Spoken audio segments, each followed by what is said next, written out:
I want to teach the kid to know how to do the work on their own. Yeah. Because then they're a language learner for life. Catherine, I'm telling you, this is the thing. It's like, if it's teacher-led, your kid's not doing it. And then your kid's not learning. And that's why through stories, I just feel, and I know it creates a sense of independence. And then your child is like, I'm a French speaker.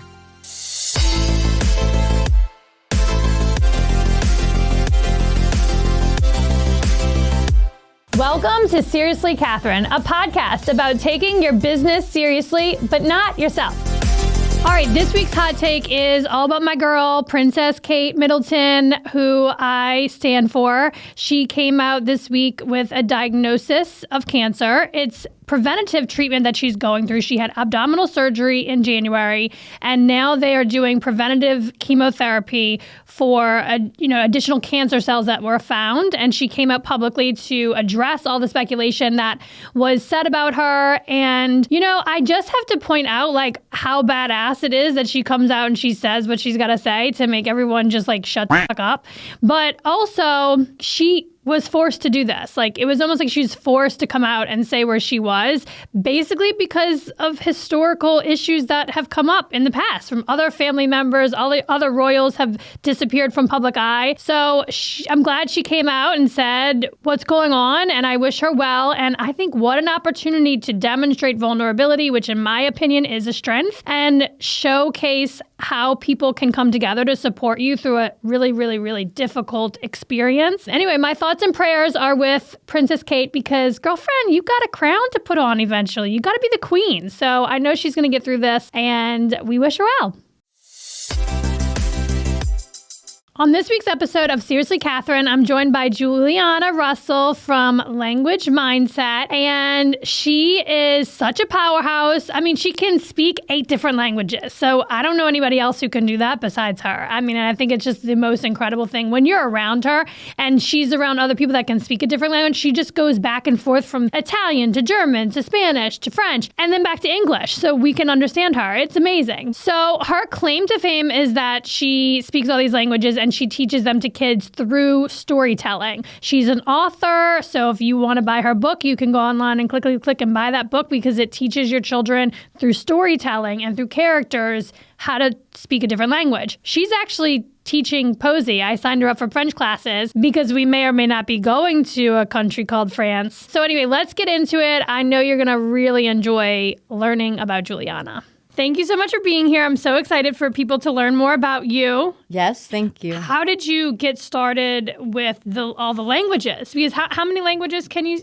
communicate in? Yeah, so there's levels, right? So I'm fluent in Spanish, French, and Italian. Okay.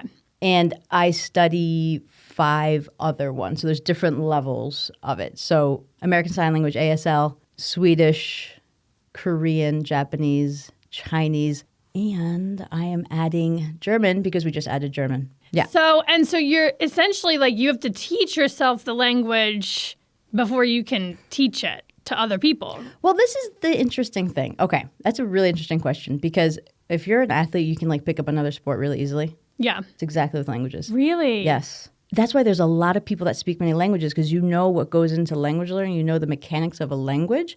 It's just oh, that's different.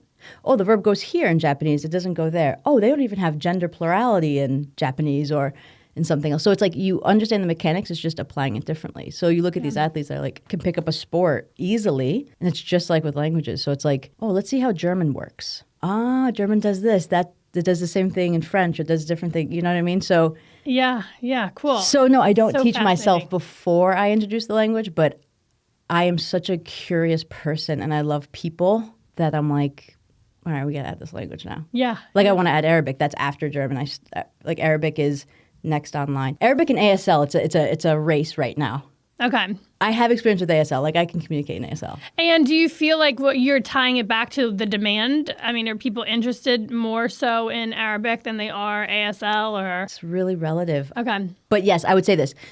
German is a high demand. Okay. Arabic as well. I mean, there's a whole community of Korean. If you look at Korean here, but now that I've been on social media and connected with other people in the world, there's a huge Korean interest. So it depends on where you're at. Yeah. In Saratoga Springs, Korean, not so much. Yeah. Well, what's great about your approach and your ethos is that you teach a lot of digital, it's all digital almost, right? Yeah. Like, do you even do one-on-one lessons anymore? We do live one-on-one, and this is the thing about the live one-on-one. I see it like cake. Like the cake, I love the frosting. Frosting's like the best part of the cake, but the cake is our stories. I want your daughter studying French and interacting with French every day. It doesn't matter if she has a school vacation or I'm sick and I can't meet with her that one day. Like, you need to have your own practice. Mm-hmm. And that's where stories comes in. It's like, okay, here's our stories. We decode grammar through symbols, and we talk about how you decode that. So they're like interacting with language on their own. We want them to be independent. So to answer your question, I see myself in 5 years not having any live lessons. Okay. I'm telling you, Catherine, like try to schedule like time schedules. It's like crazy. Yeah. Like my Chinese teacher had a lot of availability, then her life changed. And now her availability is like this. So how sustainable is that for the teacher? Right. And also for the learner? Yeah.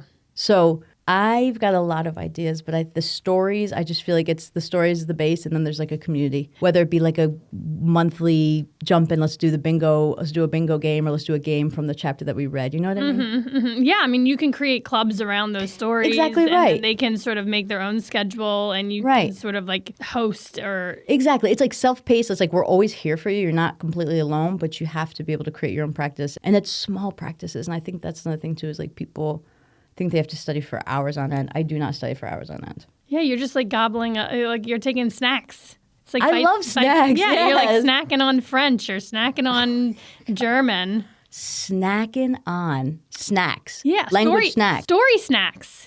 Oh, Catherine. Trademark it.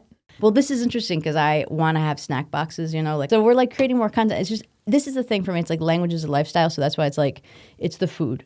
I spent my birthday at a Korean restaurant because how did I fall in love with Korean? I read a story of an American Korean daughter and her mother called H Mart.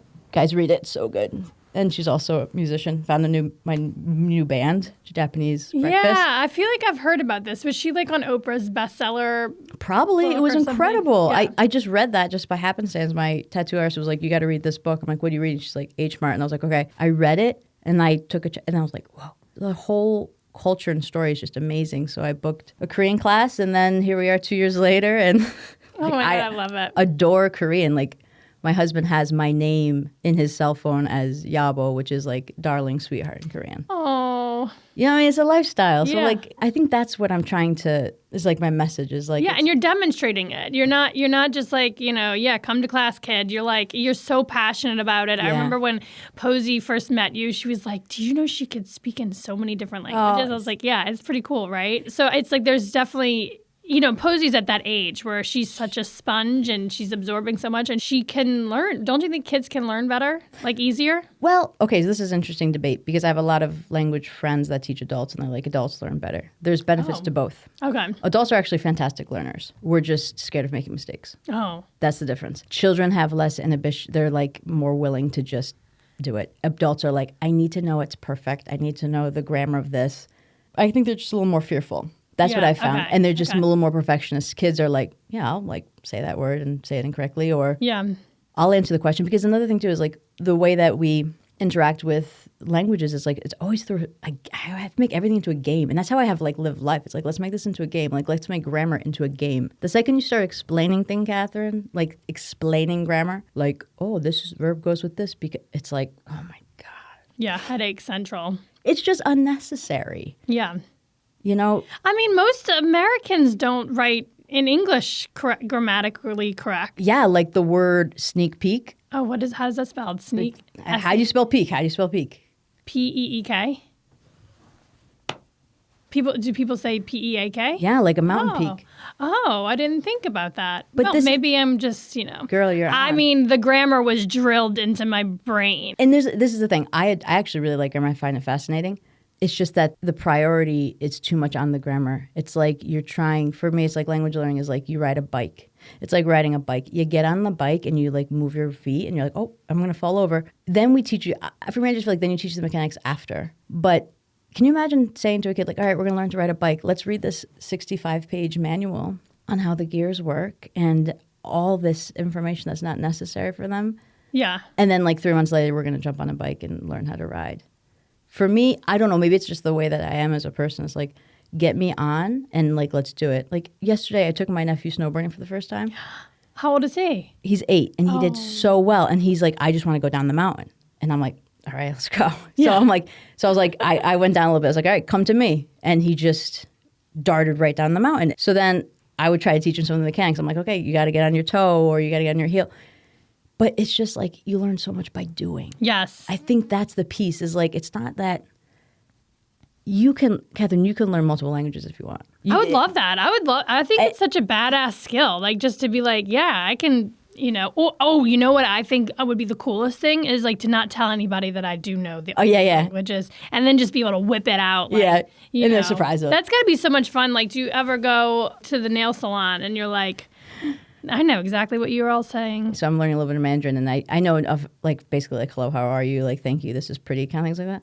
And it's so funny because I'm listening to their Mandarin and there's a word that's like the word that means like or so. It's like this filler word. The way they say it's like a bad word in English. So I hear them saying this word over and over and I'm like, oh my God, I can't believe they're saying that word. They're saying that word. It's like the word that you just don't say. Yeah. I'm sure you can figure it out. Yeah. I'm like, oh my God, what are they saying? So I talked to one of my friends. I was like, what is this word? And she's like, yeah, it means like. It's our like. Okay. And they say it all the time. And I was like, oh my God. I love this. So what was the first language? Was it Spanish that you learned? Yeah, so actually I failed Spanish. Because you have a bilingual family, right? Like, no. Does your mom not speak? So my heritage is Italian. We have Italian words just like there, but my parents are English speaking. Okay. But I took it upon myself to like properly learn Italian. And like, what fascinated you about languages like early on? Like, were you in high school learning everything? Yeah. And you're like, okay, when I graduate, I'm going to be a language teacher? Yep. So in 8th grade, you have to take the state exam. School for me was a social thing. I did not really care about the academics piece, but I failed the state exam. Okay. So you basically have to repeat that year. My mom's like, you're not repeating that year. You're going to go back to summer school and take it. Yeah. So I did. And the only memory I have that made me like want to pay attention to the teacher was that she was like, what's everyone's favorite band? And I was like, mine's Pearl Jam. And she's like, great band. And I was like, I will pay attention to you. It's so silly. You're 14 years old, right? So anyway, so I do well in that. So my business is language mindset. And that mindset piece is really important because when I was 14, I actually was like, wait, I actually am good at this. Because before I was like, I can't do it. And a lot of my polyglot friends, it's the same story for them. We all failed languages in school. Wow. Yeah. So this is what goes back. I am a trained New York State certified Spanish teacher. Like I've got my master's. I've done it. I've taught in public schools, private schools, and I've tried to bring my curriculum into public and private schools. But the thing is, it's just like the public school is what it is. They're doing the best they can. Do they have space to be able to read stories? When you have a class of like, you know, your roster's 180 kids and you have to grade them, it's tough. My last year, I started to do standard-based learning and stuff like that, so I started to do that. But, Catherine, this is it. I say to people, language mindset is a preventative measure, meaning we get your kids fluent before they even go into the public schools. Got like, it. I want them to believe that they can study language before they perhaps are told they can't. And I don't mean told, but they have an experience where it's all grammar. Mm-hmm. It's all lists. And it's felt like an academic math class. Yeah, but like your approach is getting them before they get into that, right? So they're yes. like they already know how to like, speak it, and then they're getting into the classroom, they're learning the grammar stuff, and they should, in theory, whiz through all that. Yes, but this is the thing. They're going to whiz through it, but it depends on how the teacher grades because for me, it's like, can you communicate? Can you understand the story? So like I'm thinking about, I have Italian with a 10-year-old and we're reading my chapter book. So we're reading the chapter book together. We do the grammar and we do it through symbols. So he does understand what an action is and a description is. He understands that the adjective has to go after in most Italian words, right? Okay. So, you know, il gatto nero, right? The cat is black. Yeah, the cat black, right? Same thing with French. So they understand that just by seeing it in the context. They don't have to be told it. They don't have to have like all these worksheets on it explaining it. Mm-hmm. I don't explain things. Well, that's the thing. It's like we read the story, and it's delicate questioning. It's like I'm like, allora il gatto è nero o il gatto è bianco? I'm like, sì o no? And he's like, no, il gatto è nero. And I was like, come si chiama il gatto? Il gatto si chiama pepper or salt? And they're like, oh, il gatto. And maybe they can't say like si chiama, which is like he calls himself. They're like pepper or salt, right? Like, So this is the thing, and they're conversing, right? Yeah. So to answer your question, like when they go to school, they're going to be introduced to language differently. So they may do well, they may not, because they might be like, do this matching, like it has to be exact. If it's not exact, it's not right. Where kids are going to be like, why am I going to continue with French? I got a 3 out of 10 on this matching. You know what I mean? Right. Versus like, we're reading the story, we're organically talking about it, we're looking at pronunciation, we're popcorn reading, we're interacting with the story. Yeah. You know what I mean? Yeah. So I went and saw Cabrini, the movie. Yes. On How was Sunday. that? It was amazing. Yeah, It was incredible. And she was one who, like, they didn't think she spoke English. But she was like, I speak English, and So like, it was just so badass. It's just like such a cool, like, dinner trick. You can just, like, whip out another language. Yeah. And I feel like you have, like, 4 versions of yourself, right? Like, there's different personalities. You have... which is weird.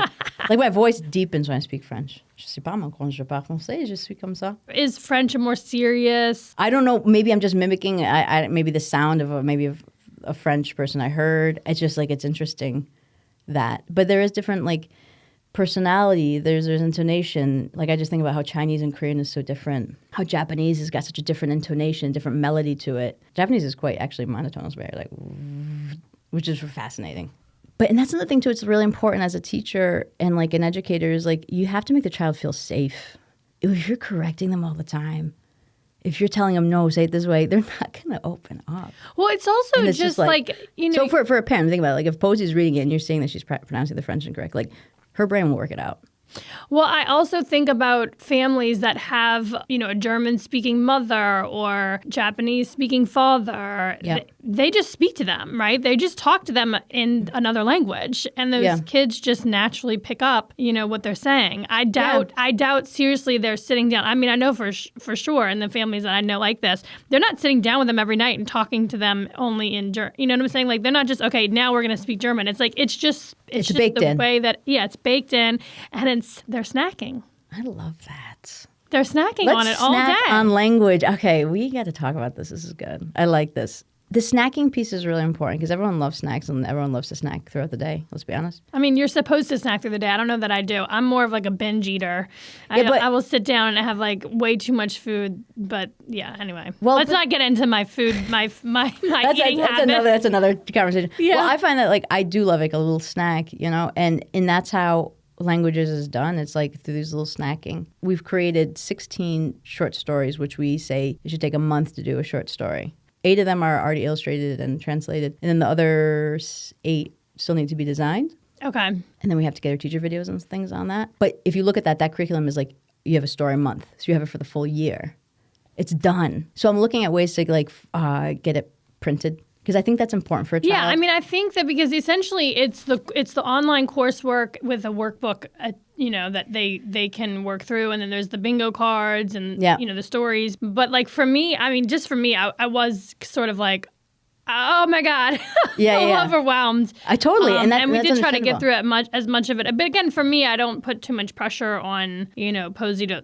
I just want to make sure she's having fun learning. Right. Even just this is my personal opinion, like I've signed Posey up for like the after school French classes, which she loved, but it was like 6 classes once a week. And I don't know that she retained any of it. So I feel like it is more efficient and effective for her to be just doing it ongoing. Like, exactly, Catherine. And so I had a conversation with one of my friends who's a French teacher, and we had this conversation. It was almost like a debate. Because I was like, why can't we take languages more seriously? Because she does some of the after-school programs. She's like, Juliana, they're exploring. I'm like, I don't want them to explore. I want them to explore, but I want them to go in. Because I've done those after-school classes, and a lot of it is the teacher-driven. I don't want it to be teacher-driven. I don't want to be the one that's like doing the work. I want to teach the kid to know how to do the work on their own. Yeah. Because then they're a language learner for life. Catherine, I'm telling you, this is the thing. It's like, if it's teacher-led, your kid's not doing it. And then your kid's not learning. And that's why through stories, I just feel, and I know it creates a sense of independence. And then your child is like, I'm a French speaker. Just like I was saying about my nephew, like taking him snowboarding. I'm like, you're snowboarding now. You're a snowboarder. Yeah. Like the fact that he's like already moving and going down the mountain, like you're a snowboarder now. Was he skiing first? Nothing, never. Nothing, never. Okay. And he went on a chairlift all by with me. Fun.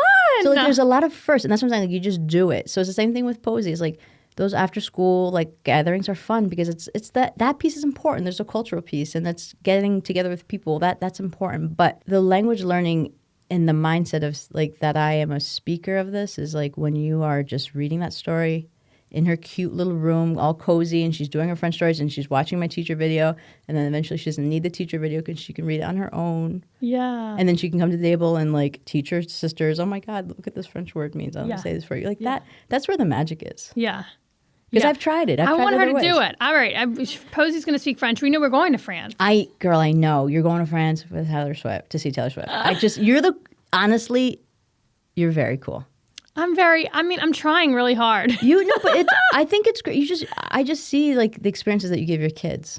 I think it's fabulous. that's definitely Mark and I's parenting style. Like we're all about the experience. Yeah, and also like just do it. I think that's so cool. And then and I think you and I have very similar in that. It's like do it. Like you are a very go getter. Do it. And you have founded like this is with Pal. Like you founded that. Like let's do this. And I'm the same way. It's like let's just do this. Yeah, well, it's certainly more fun and, again, more effective to do it with people, right? Yeah. So when you start to surround yourself with people who are of that mindset, everything just feels so attainable. Totally. I'm just thinking like, because my business is still fairly young. It'll be 5 years, and I feel like it's been a progression because the first couple of years I was like, I will teach all ages, Spanish, French, and Italian, and then eventually niche down to children. That was really like what I wanted to do. And I'm thinking in 2 years, Posey has read all 3 of the chapter books because it's a series. So she's like comfortable because the chapter books is like the textbook, and then we ask questions around her. So if we're talking about like Salt and Pepper live in a little house in the country, do you live in a little house in the country? Salt has a brother. Do you have a brother? No, I have 2 sisters. So you see how like we take the story and then we get to talk around her. So think about it. 2 years from now, I get to pair her up with a French speaker who's read Salt and Pepper in English. So they both have something to talk about. Yeah. And now she has a connection. You have a connection with somebody, a French family, and so like Salt and Pepper is like what gets you started. Yeah. And then they start talking about other things, and now they have WhatsApp, and you're sending videos. Posey's sending videos to a French friend or French friend. Yes. That's where I just have to be patient. You want your business to be where somewhere else, but you're like it takes time. It takes time, and a lot of times you have to wait for people to catch up with you because you're thank freaking you running. For that. Thank it's you. so true. I think it's like say for a perfect example. Okay, thank you for that. In 2018, I went to a women's conference in New York City. Came home on fire. I was like, we need things like this. We need a cafe that's like blah blah blah. And I started to build out palette. Just this year, I'm starting to recognize that people locally and in central New York and in Albany are doing women's conferences. And they are exceptional. They're over the top. They're experiential. They're interactive. And I'm just like, wow, we are finally here. We're finally here where we're doing these types of events that are so empowering and inspiring. And it's focusing and putting the spotlight on people in our own backyard, in our own communities that are kicking ass and taking names. And that is like, again, it's just like it takes time for people to catch up. And I think all you can do is just keep doing you and keep taking the action, and eventually we'll all catch up with you.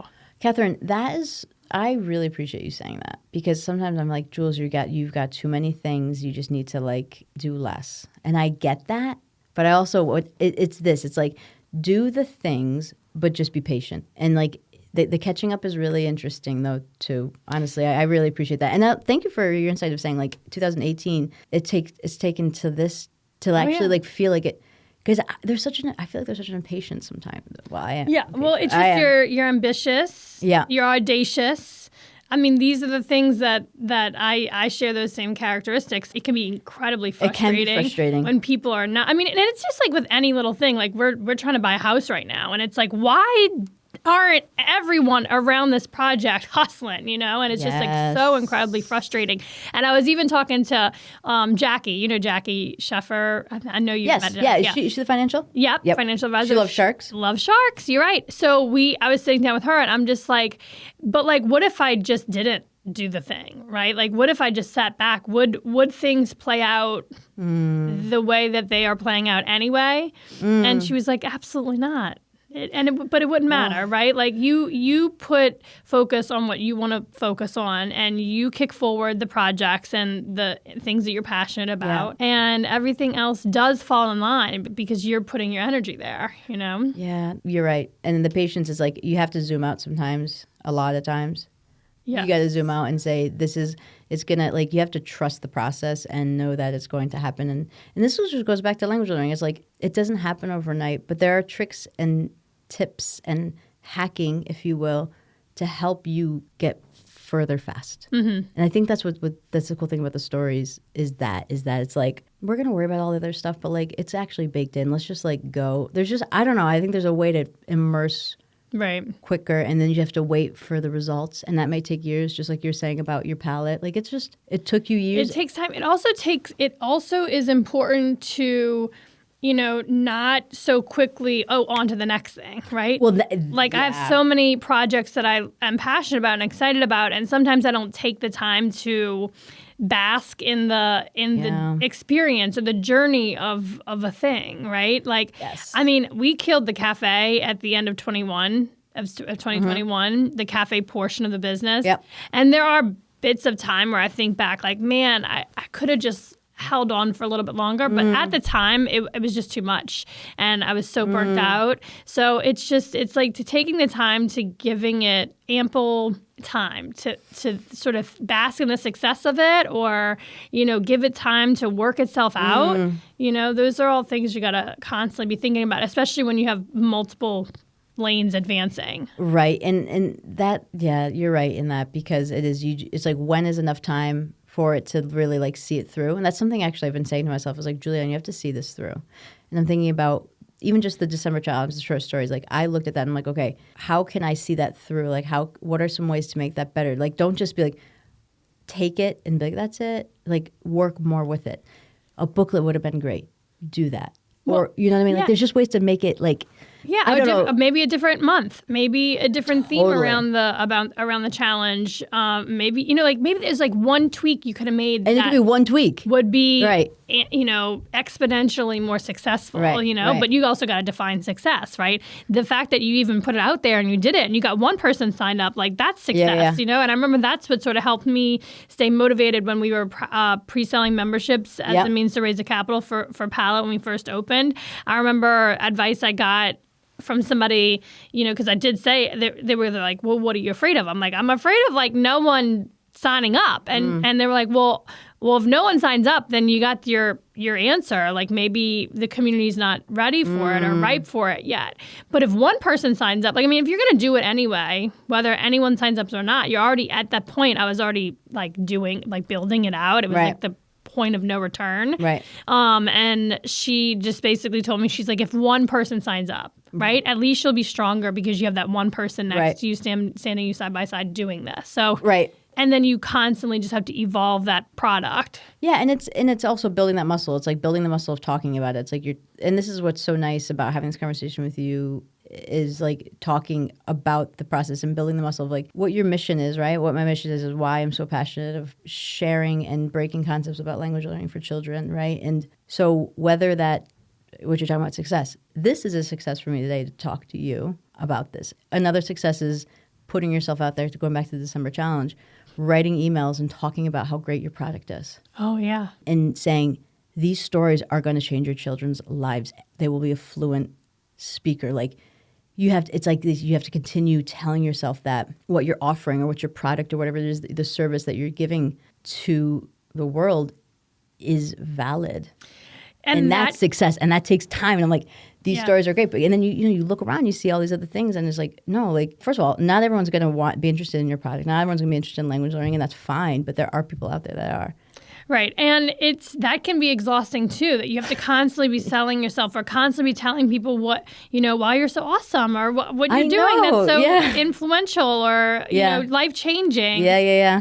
I think back to people who have inspired me, and had I met them sooner or I've had learned of them sooner, how much further along I would be. For example, like just what if that person waited until they were, 60 years old to start telling their story, right? It's sort of a disservice. So it's a disservice if you're not putting yourself out there and demonstrating like what it is you're passionate about, because it's so inspiring to others to see you out there kicking ass and taking names. And I can't be the end all for my kids, right? So I need people like you around them as well. Right. You need specialists and experts. Be good role models. Yeah. And this is something too that was like blew my mind. When I started my business, I didn't have examples of people learning multiple languages. I thought 3 languages was a big deal. And it is. That is a big deal.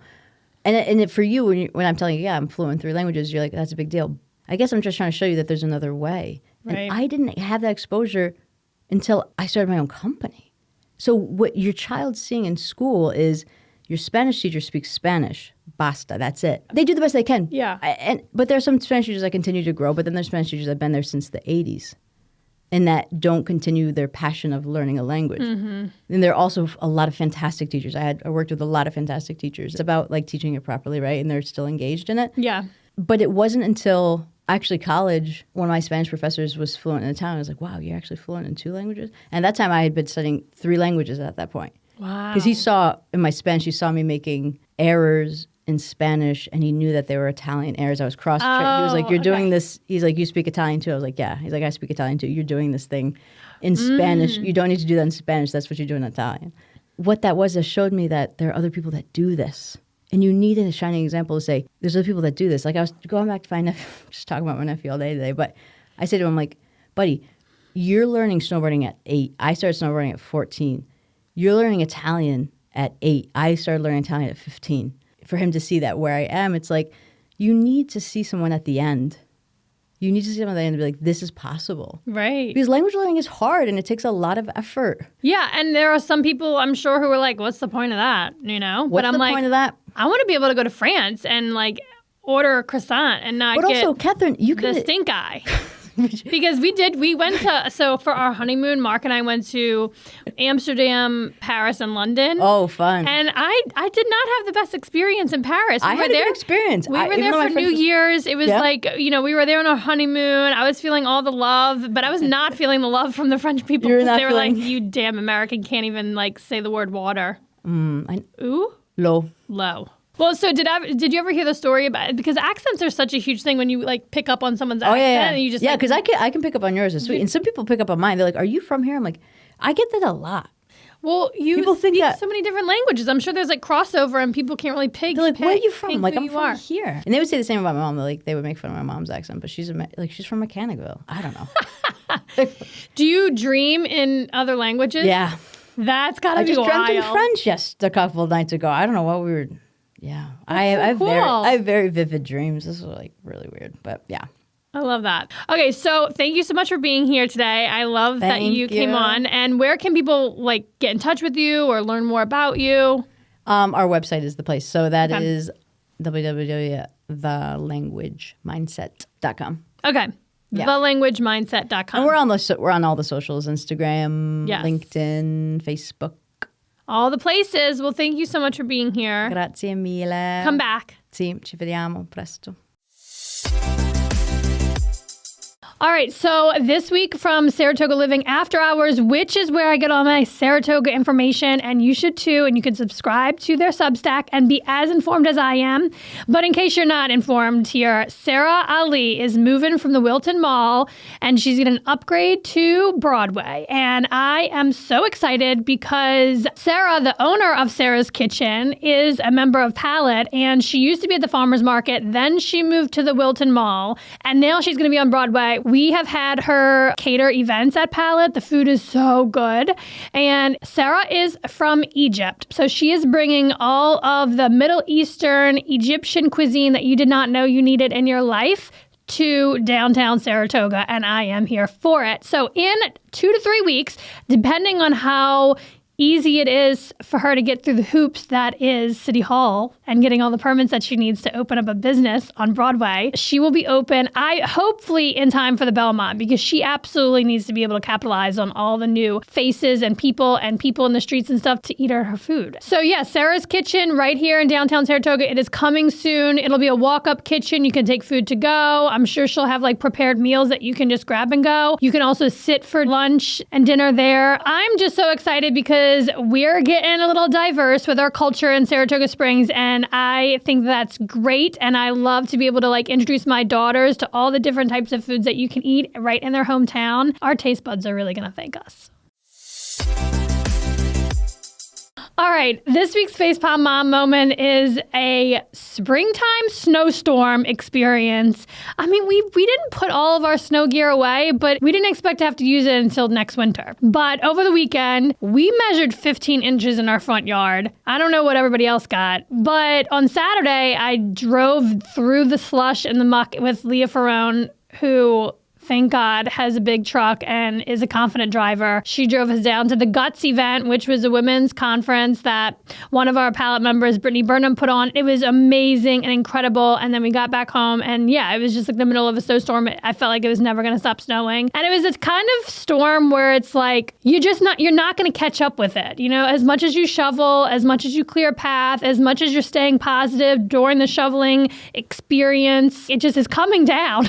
There's just no catching up to it. And so that was frustrating. And then on Sunday, we went to another palette member's parents' house to sled down a hill. And it's just like, I don't think people realize how much work it is to bring your kids sledding or bring your kids out in this weather. I mean, it wasn't snowing at that point, but it was at least 20 inches where we went sledding. It's just like we kept sinking. So the sledding piece of it wasn't as, rewarding as you envision it to be. And so like, there was like this part of me that was like, okay, this is it. This is the last time that we're going to be sledding or, snowshoeing until winter. Like, let's make the most of it. Let's have a great day. But at the end of this whole ordeal, it's just, you're carrying children through 15 inches of snow.